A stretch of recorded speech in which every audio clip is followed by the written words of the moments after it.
Bazar gününə olan hava proqnozu açıqlanıb. Milli Hidrometeorologiya Xidmətindən Lent AZ-da verilən xəbərə görə sabah Bakıda və Abşeron yarımadasında hava şəraitinin dəyişkən buludlu olacağı, arabir tutulacağı, əsasən yağmursuz keçəcəyi gözlənilir.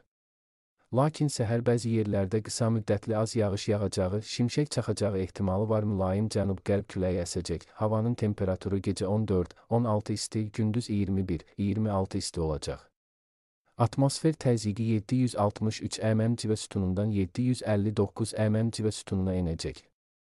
Nisbi rütubət gecə 70-80, gündüz 55-60 olacaq. Azərbaycanın rayonlarında hava şəraitinin əsasən yağmursuz keçəcəyi gözlənilir. Lakin gündüz dağlıq ərazilərdə qısa müddətli yağış yağacağı, şimşək çaxacağı, dolu düşəcəyi ehtimalı var. Bəzi yerlərdə arabir duman olacaq. Mülayim qərb küləyi əsəcək. Havanın temperaturu gecə 14-18 isti, gündüz 25-30 isti, dağlarda gecə 3-8 isti, gündüz 12-17 isti olacaq.